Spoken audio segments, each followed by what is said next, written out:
teks apa titik dua di atas sama titik dua di bawah gitu. Nah, kacaunya ini guys, dia artikan dengan makna yang sama. Ibaratnya kayak mana ya? Saya contoh misalnya kayak nuliskan apa ya? Nuliskan ada bahasanya Indonesianya suatu kata misalnya apa ya cocok ya? Saya lupa ingat ada katanya yang cocok guys. Jadi kalau dibaca tuh akan beda maknanya gitu, ya kan? Karena nggak cocok dengan bahasa ini apa dengan tulisan dari ininya dari apa dari cutnya Deratsu gitu apa ya contohnya ya intinya adalah guys ini apa saya lupa ya karena ada banyak beberapa kata itu yang bisa bisa rancu kalau di apa di apa namanya kalau nggak bukan orang itu yang ngomong tuh kayak apa ya kayak hepeng lah atau apa lah ya bukan hepeng juga apa ya mirip ya kayak nah, kayak bujang guys. Nah, bujang itu ya kalau sebenarnya kita ngomong bujang itu kan biasa gitu kan. Tapi kalau perlu Anda ketahui ya, saya juga baru tahu beberapa waktu yang lalu gitu kan. Kalau Anda sebut bujang di depan orang Batak itu mereka marah guys. Ya, saya nggak tahu kenapa ya. Apa dia kata itu kasar guys, bujang itu. Saya juga nggak tahu kenapa. Nah, jadi kata yang sama bisa artinya maknanya beda gitu bagi orang tertentu. Ini sama seperti itu guys. Jadi ini bukan kajian umum sekali lagi ya ini bukan disampaikan dengan cara seperti ini makanya kayak error guys kacau dia gitu kan. Sekarang pertanyaannya, katanya hafal sampai titik koma, hanya ada satu tulisan, satu bacaan, satu teks. Kenapa ada perbedaan seperti ini? Bacaan satu ya, ada beberapa bacaan yang dimasukkan adalah gini. Nabi itu menyampaikan firman itu kepada beberapa orang yang berbeda gitu kan. Jadi apa namanya? Tergantung pada siapa Nabi menyampaikan. Kalau Nabi menyampaikan kepada orang yang nantinya dia tuh akan memang dasarnya adalah orang apa ya? Orang sampainya kepada orang bisa gini guys ya kayak ada teks Indonesia disampaikan kepada orang Batak. Tentu akan cara nuliskannya akan beda gitu cara ngomongnya akan beda sama seperti itu guys karena ingat Nabi itu diutus untuk alam semesta dia bukan hanya untuk orang Arab saja jadi tentu orang-orang di Afrika akan berbeda dalam menerimanya gitu guys bukan mengira jadi Nabi pun menyampaikan itu tuh firman tuh dengan beberapa kat juga gitu beberapa kiraan gitu bukan satu. Jadi yang mana saja benar, yang penting dari Nabi ingat ya, yang penting dari Nabi. Di Nabi itu tidak menyampaikan satu saja gitu. Ada berapa yang Nabi sampaikan, kat dan kiranya gitu. Nah itu sebenarnya ini kajian nih guys ya. Ini ya bukan untuk orang awam. Anda mungkin nggak begitu paham ya, karena saya juga nggak begitu paham ininya.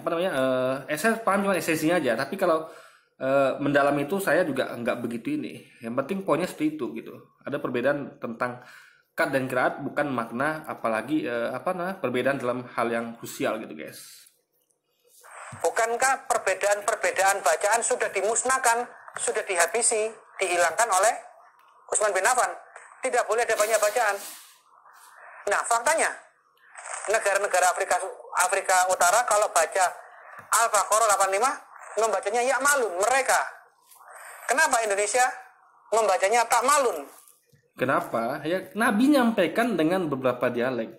Utsman maunya satu dialek, ngerti nggak? Jadi bukan salah Utsman ya dan bukan salah yang lain ya. Nabi itu menyampaikan dalam beberapa kat dan kiraat. Jadi Anda harus paham dulu apa itu kat dan kiraat. Itu tadi itu kaligrafi dan cara baca. Ini Nabi itu bukan hanya menyampaikan satu jenis kat dan satu jenis kiraat, tapi beberapa kat, beberapa kiraat. Kadang menyampaikan kepada beberapa orang yang berbeda gitu tergantung orang itu dari mana gitu kan. Nah karena di Madinah pun itu campur ada Muhajirin ada Ansor dan juga tentu yang lain juga datang kepada Nabi ya kan jadi tentu Nabi nyampaikan ke beberapa orang gitu Nabi nyampaikan beberapa kat dan kiraat jadi sekali lagi ya semuanya asal dari lisan Nabi nggak masalah gitu dan tidak mengganti makna itu yang penting gitu. Bukan mereka tapi you. Ini bukti bahwa daya sekali ingat. lagi ya saya mau sampaikan ya. Jadi Utsman ketika dia punya inisiatif itu bagus. Tapi yang namanya manusia kan mungkin hidup selamanya itu. Seperti Yesus juga mungkin hidup selamanya kan. Dia akan dasarnya mati dan dilahirkan gitu. Nah, jadi dia nggak mungkin ngontrol itu sampai kiamat nggak mungkin guys ya kan. Nah Dan apa gini banyak gimana ya? Apa kayak bisa gini nih. Saya anggap saya Nabi Muhammad, anggap ya, nauzubillah, saya bukan Nabi Muhammad ya, anggaplah ya. Saya menyampaikan kepada beberapa orang, ya, saya sampaikan pada orang Batak, sampaikan kepada orang Jawa, tentu saya kan berbeda cara menyampaikannya gitu, ya kan? Yang sampaikan maknanya sama gitu, ya kan? Intinya sama, cuman dialektikanya saja, nanti mereka kan bisa dengan apa mereka sendiri gitu. Apa namanya mereka juga melafalkan dengan cara mereka gitu, meskipun nggak jauh beda juga guys, hanya tipis-tipis saja gitu kan. Jadi tetap misalnya saya sampaikan misalnya mereka ada berlima orang Batak mungkin intonasi atau apanya gitu guys, cara bacanya itu panjang pendek juga beda gitu kan, apa dialektika dari beberapa suku itu ada perbedaan-beda. Nah, jadi hanya hal seperti itu. Nah tiba-tiba di tengahnya ada orang bernama Usman yang ingin agar yang saya sampaikan tuh satu dialek aja, yaitu saya sampaikan kepada si Anu. Jadi yang lainnya tuh semua dibakar biar pakai satunya aja gitu. Jadi garisnya satunya aja yang saya sampaikan ke ini. Nah, padahal kan logikanya tidak dilarang yang karena Nabi itu menyampaikan dalam beberapa qaf dan qiraat kepada beberapa orang gitu. Jadi semuanya berlaku. Yang penting dari Nabi itu penting ya. Bukan seperti kitab yang bukannya harusnya dari lisan Yesus yang mana Yesus mengatakan akan memberitakan Injil terbaik, malah dari tulisannya Matius Lukas, dari lisannya Lukas Matius gitu guys, tulisannya Paulus gitu, yang bukan Yesus. Kalau Islam ini tetap dari lisan Nabi Muhammad, tapi berbeda kat dan kiraatnya, karena Nabi sampaikan ke beberapa orang dengan kat dan kiraat yang berbeda juga gitu guys. Jadi nggak masalah selama masih dari Nabi, sumbernya yang penting guys, sumbernya bukan seperti kitab yang sumbernya dari Lukas sama Matius lah, bukan dari Yesus semua gitu guys. Itu poinnya. Salinan-salinan dari zamannya Utsman begitu disalinkan dari generasi ke generasi di bagian sana, Kurasam Utsman disalin-salin sampai ke generasi bagian sini, tidak sama. Jadi metodenya bukan disalin seperti itu ya, semuanya sudah ada dalam kepala kaum muslimin. Jadi bentar guys ya.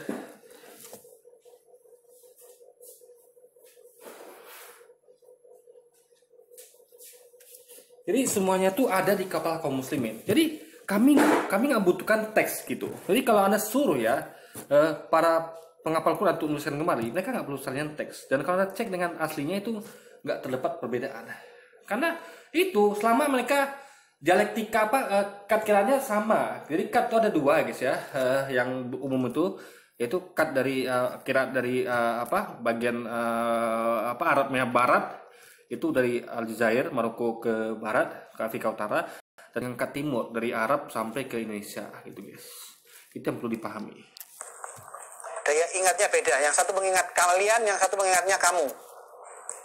Ya, karena dia nggak ngerti.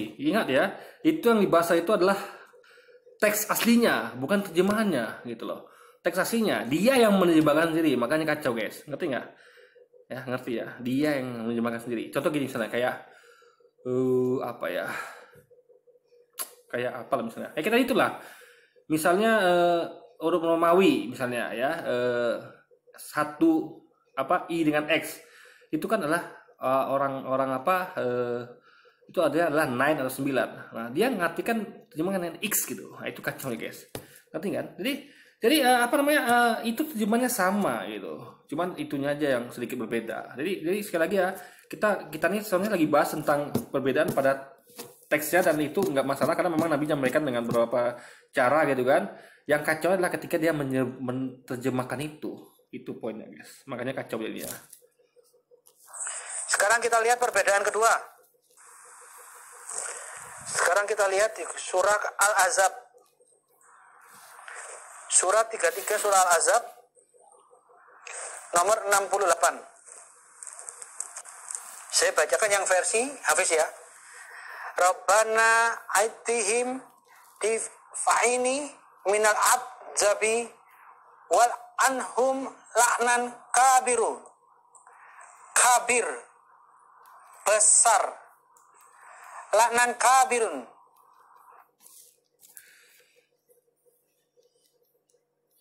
Kabiro pak, bukan kabirun. Kacau nih guys ya. Dia baca ini ya kayaknya nih ya. Apa namanya gini ya. Dia harus tahu kalau ya itu kayak huruf waw di atas itu. Ini kan alif 2 guys. Jadi kabiro itu karena mati dia kan, ada alif matinya kabiro gitu. Dia aja nggak ngerti nih guys. Cara baca dia salah gitu, kacau nih ya. Coba kita bacakan ya. Robbana jadi aneh panjang kan, atihim ya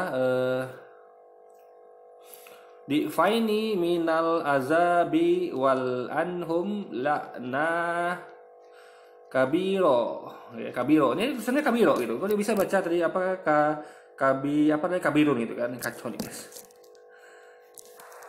Di sini menggunakan kata khabir besar. Ya Tuhan, ya Tuhan kami. Kabir besar, ngerti nggak lu kabir besar gitu kan? Kacau nih guys. Timpakanlah kepada mereka azab 2 kali lipat dan kutuklah mereka dengan kutukan yang besar. Sekarang kita lihat apa yang ditulis, apa yang ada di dalam Al-Quran versi Maroko. Katsirun. Langsung dia mengartikan sendiri. Itu kacau guys. Di sini tidak ada artinya gitu. Artinya sama soalnya.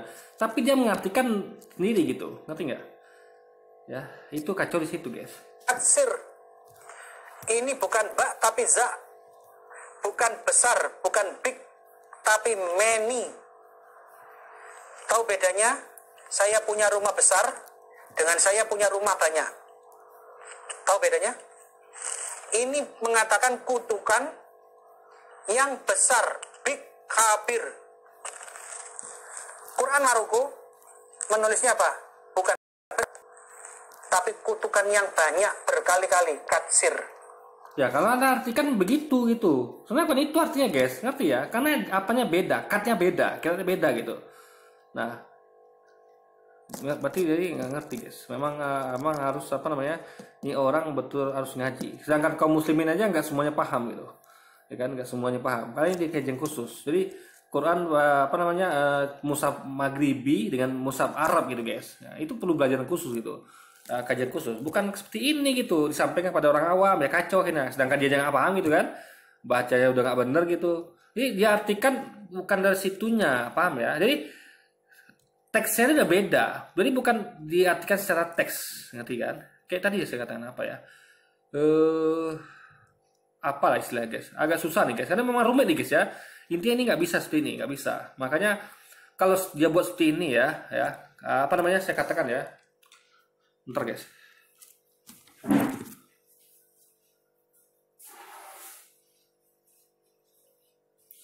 Kalau dia buat seperti ini ya, apa namanya, apa ini terlalu simple dan tidak apa, dia tidak dijelaskan apa itu kat kiraat gitu kan, bahwa kiraat Maroko itu beda sama kita, di mana letak perbedaannya. Seperti kalau Maroko misalnya titik 2-nya di atas, ada lagi kita pakai titik 2 di bawah, tapi sama-sama dibaca kaf dan segala macam seperti itu. Kacau deh guys, ini karena ini kajian spesifik, bukan kajian sampaikan pada orang-orang seperti ini gitu, ya, ngerti ya maksudnya? Ngerti nggak maksudnya? Itu di situ pun sama seperti kayak apa kitab terjemahan Batak disuruh baca sama orang Jawa, ya kacau guys, ngerti ya? Orang Jawa kayak tadi lah, kayak bujang itu, orang Jawa kan bilang bujang, halus bujang gitu kan, orang Batak marah, walaupun bilangnya loh, kan aku ngomongnya halus bujang gitu kan. Ya tetap aja marah gitu guys. Nah, jadi bukan pada poin intonasinya, tapi memang kata bujang itu bagi orang apa Batak itu katanya sih guys, saya nggak mengerti juga itu, saya pernah mengalami sebenarnya itu katanya kasar guys gitu loh, katanya nggak sopan gitu. Katanya hafal sampai titik koma, salah baca ketahuan katanya. Tentu. Faktanya? Ya contoh nih ya, saya akan bacakan beberapa surat ya. Ya kaum muslimin dimanapun pasti akan paham ini ya. Ini contoh aja nih ya.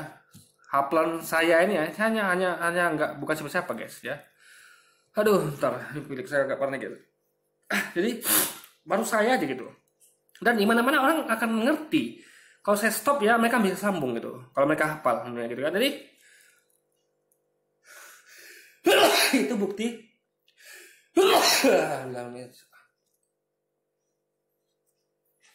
Itu bukti kalau tidak ada perbedaan guys ya, karena semuanya apa gitu, titik komanya semua ngerti ya. Nih contoh kayak Al-Fatihah aja ya, A'udzubillahi minasyaitonirrajim. Bismillahirrahmanirrahim. Alhamdulillahirabbil alamin arrahmanirrahim maliki yaumiddin. Iyyaka na'budu wa iyyaka nasta'in ihdinas siratal mustaqim. Bahas stop. Ada suruh sambung, orang pasti ngerti. Itu contoh satunya guys ya. Suratul ladzina an'amta 'alaihim ghairil maghdubi 'alaihim waladdallin amin. Kami hafal ya, hafal sedetail itu gitu. Bahkan artinya juga ya. Ya, aku bin Waisyah yang kutuk ya. Dengan nama Allah yang Maha Pengasih yang Penyayang dan seterusnya gitu guys. Jadi ini adalah itu semua sudah dalam kepala kami gitu. Jadi nggak perlu lagi diragukan. Makanya kalau Anda mau tahu ya, Anda tinggal tonton deh. Nggak usah kayak dewasa deh. Nggak usah acara ke MTQ deh. MTQ internasional nggak perlu deh. Tontonnya itu habis cilik ya. Bagaimana bisa anak kecil ya, masih balita bahkan ya, atau SD itu bisa hafal Quran, dites sama jurinya sebut itu dari ambil dari mana itu ayatnya ya, dari tengah, dari kiri, dari sepertiga berapapun itu mereka langsung bisa tahu guys. Nah itu bukti sudah cukup gitu ya, bukan seperti, jadi jangan samakan agama kami seperti agama Anda yang Anda tuh bahkan tidak menghafal sama sekali gitu ya kan, itu poinnya gitu. Jadi apa namanya, jadi sok-sokan mengkritik ini padahal agama dia bukan parang tampung gitu guys ya kan, parang tampung itu udahlah nggak hafal ya kan, kacau balau lagi ya, versinya ada macam-macam, ada kitab versi Lukas lah, versi Matius lah, versi Yohanes lah, beda-beda itu kan apanya yang mereka sampaikan gitu. Jadi itu yang perlu dipikirkan gitu sama dia gitu kan. Ini fakta. Jadi yang disampaikan di pengajian di mana-mana itu mungkin harapan. Kalian orang-orang muslim mengharapkan bahwa punya Quran yang ideal cuma satu tulis. Bukan. Karena Utsman sudah melakukannya. Itu fakta. Udah terjadi zaman Utsman. Dia aja menyampaikan tadi sejarah zaman Utsman kan. Itu udah terjadi gitu. Udah pernah terjadi. Itu kan. Udah pernah terjadi. Cuman masalahnya Utsman tidak hidup selamanya. Itu masalahnya. Dan Nabi pun itu sebenarnya bukan masalah juga ya. Itu sayangnya bukan masalah. Masalah itu adalah yang jadi pada kitab gitu. Yang udahlah nggak dihafal ya kan, beda-beda, yang datang pun terjemahnya asli tahun mana gitu guys ya kan. Nah, jadi Quran ini hanya masalah adalah keinginan Utsman, yang mana itu bukan suatu masalah ya. Yang masalah adalah ketika orang yang mengatakan harus begini harus gitu, enggak guys. Karena ingat Nabi menyampaikan dalam beberapa dialek, dalam beberapa qad dan qiraat. Ya, jadi yang masalah itu adalah kalau nggak sampai nggak keluar dari lisan Nabi, itu masalahnya. Tapi kalau berbeda qad dan qiraat, tapi kalau berdasarkan dari Nabi itu nggak masalah. Contoh kayak sholat aja deh, gampang gini deh. Kalau Nabi bingung-bingung ya mengenai qad dan qiraat gini, kayak Nabi masalah praktek aja deh. Kayak Nabi mengajarkan sholat dengan beberapa cara kan. Ada yang tangannya begini ya kan, ada yang begini kayak takbir begini ya kan, ada yang begini gitu. Kayak juga sujud itu ada yang lutut duluan, ada yang dahi dulu, tangan duluan gitu. Nah, itu guys, itu sama. Jadi Nabi itu mengajarkan beberapa cara. Ngerti nggak? Untuk apa? Untuk memudahkan kaum muslimin gitu loh. Itu poinnya di situ. Ngerti ya? Jadi nggak masalah selama dari lisan Nabi gitu. Paham ya? Yang penting apa yang dihafal itu betul-betul dari lisan Nabi, bukan selainnya. Nah, kalau Kristen nggak beda. Apa yang dilisan Yesus ya itu mereka catat juga, tapi mereka juga catat dari sumber lain gitu, dan mereka gabung dalam kitab suci. Kalau Islam tidak, kita membedakannya dalam bentuk hadis. Hadis adalah semua cerita sejarah tentang Nabi, tentang persahabat. Kalau Quran khusus dari lisan Nabi saja gitu guys, itu poinnya. Dan walaupun dalam beberapa hadis juga ada dari lisan Nabi, tapi sebagai satu adalah dari cerita sejarah gitu guys. Kan satu teks satu bacaan itu harapan kalian, tapi faktanya Quran di Indonesia beda dengan Quran di Afrika Utara. Jadi masalah bedanya harus ngerti ya, beda qad 6 qiraat, bukan beda struktural kayak pasalnya dihilangkan, pasal ditambahkan, enggak guys. Jadi maknanya tetap sama. Cuma berbeda cara penulisan dan cara pelafalannya saja gitu. Dan itu pun Nabi juga mengajarkan beberapa cara gitu.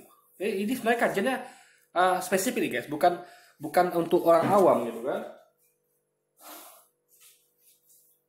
Tapi kalau bagi seorang muslim yang paham lah gitu, dalam kebaca Al-Fatihah itu ada berapa cara membacanya gitu, ada berapa kata itu yang dibacanya boleh beda, apa saya agak lupa itu ya. Sekarang kita lihat perbedaan yang ketiga. Surah 21 surah Al-Anbiya nomor 4. Di dalam surah Al-Anbiya, kalimat pertama, frasa pertama berbunyi Qala.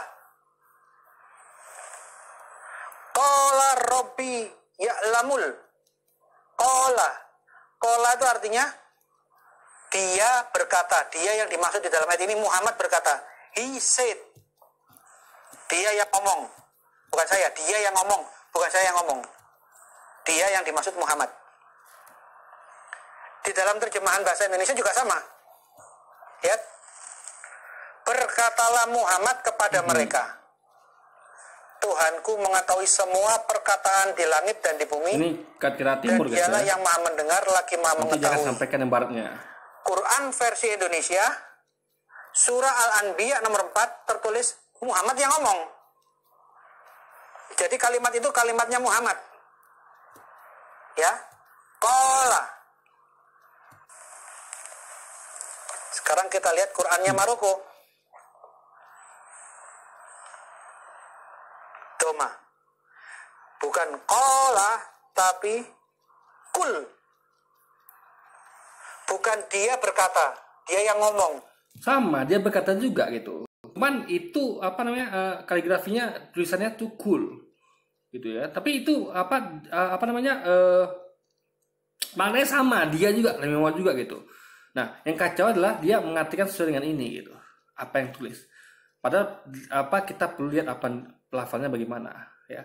Sama kita itu yang Romawinya 1 sama X gitu kan. Ya, jangan dibaca X, jangan ya. Itu Anda perlu tahu ya. Itu kalau dilafalkan ya, kalau Anda putar itu misalnya ada audionya, misalnya tulisan Romawi 1 sama X gitu kan. Kalau ada vokalnya bisa dibacanya 9 kalau baratnya, kalau misalnya 9 gitu. Tapi dia malah ngartikan sendiri guys, bilangnya X gitu kan. Itu kacaunya ya. Itu kacau di situ guys. Jadi dia tuh mengartikan apa yang terus di sini, padahal ini dalam kaf kiraat bukan Arab tapi dari Arabnya bagian barat, untuk barat ya, kayak Maroko dan Aljazair dan sampai Afrika Utara guys. Jadi itu kacau di situ gitu. Dia menerjemahkan pada sesuatu yang nggak harusnya gitu guys. Kalau dia mau terjemahkan dia Muhammad itu adalah untuk yang versi dari kaf kiraatnya dari yang barat, Arab Barat sampai ke Indonesia gitu, bukan yang dari Maroko gini. Ya kacau ya guys.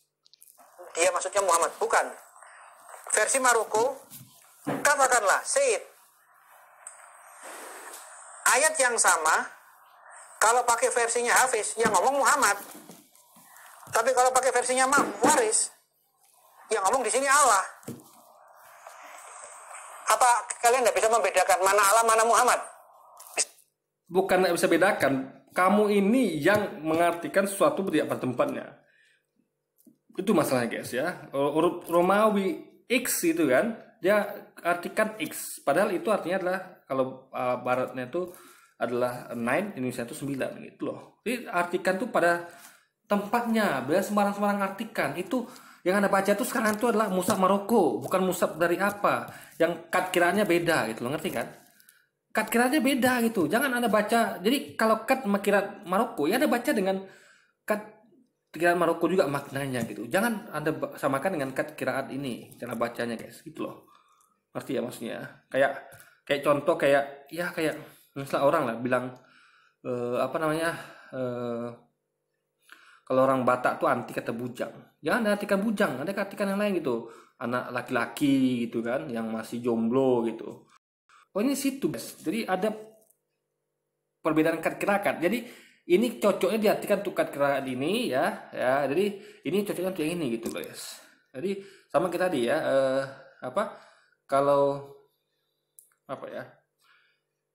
Ya tulisannya begini ya, teksnya begini, itu bukan itu artinya, ngerti ya? Kayak tadi yang X tadi itu. Ya, itu artinya bukan X ya. Tapi adalah 9 atau 9. Itu poinnya guys. Kan? Nah sekarang saya mempertanyakan, dua-duanya ini ngaku Rasam Usmani, tapi kenapa di dalam salinan? Bukan dua-duanya Usmani, enggak gitu. Makanya dia nggak ngerti dari guys ya. Berbeda. Jadi yang Utsman itu Utsman bin Affan tidak bisa mengontrol sampai kiamat, nggak bisa.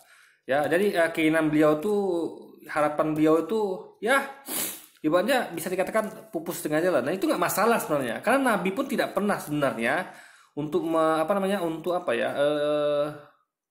untuk melarang jangan pakai kirat ini enggak. Karena Nabi menyampaikan seperti itu gitu. Nah, Nabi juga tidak melarang Utsman untuk melakukan itu. Paham ya? Jadi apa yang dilakukan Utsman itu adalah inisiatif dia, yang itu bukan suatu masalah gitu. Yang penting poinnya adalah Nabi itu menyampaikan dalam beberapa kat dan kiraat. Nah, itu yang harus kita hafal dan kita sampaikan turun temurun gitu, ya kan? Makanya sah-sah saja ada kat kiraat Maroko atau Maghribi, ada kat kiraat dari Arab, itu bukan suatu masalah karena Nabi menyampaikan dalam beberapa kat dan kiraat.